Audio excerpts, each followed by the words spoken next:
As it relates to the refugees, we're not going to solve this problem by allowing millions and millions of Syrians to leave. My heart goes out to people that are leaving. Think about it. If you're a religious minority, if you're a Yazidi, or if you're a Christian in ISIS-controlled territories, you're going to be beheaded. You're certainly going to be persecuted. You'll be enslaved and raped.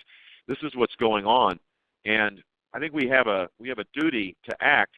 But the principal way we would act is by creating safe zones in the region, and by creating a support for the military forces that would be Syrian-driven and Iraqi-driven, with the support of everyone else, with American leadership on top of it. This is how you solve this problem. You're not going to solve it by bringing people in. My heart goes out to refugees, and I do think we have a noble tradition of supporting refugees, but the screening process needs to be extraordinarily difficult, and we err on the side of caution because unlike other refugee waves that we've seen in our country's history, people weren't embedded, terrorists that want to destroy Western civilization weren't embedded amongst the beleaguered refugees, and now they are, and we have to be extraordinarily cautious.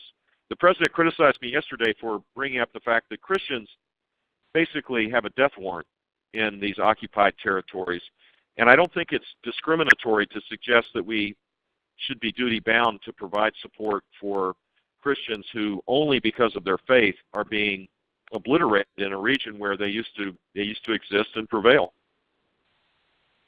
Mr. Bush, I've got a question for you. What tactics or what you would do to control the totalitarian abuse by the EPA? As far as I'm concerned, the federal EPA should be abolished and it should go back to the states and take care of our own environmental issues. Well, and that program that delegated authority to the states used to be the norm, and now it's the exception. I know for a fact that water policy and air policy was better served by having the Department of Environmental Protection in Tallahassee work with our local partners to create a Florida solution. And out west, the same thing applies. So, A, I think we need to freeze all rulemaking.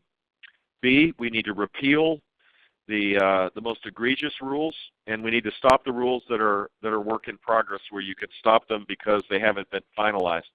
Those rules are rules such as the ozone rule, the clean power rule, the waters of the United States rule, which has a broad overreach of water policy for the federal government to be involved in things that was never intended for them to be involved in.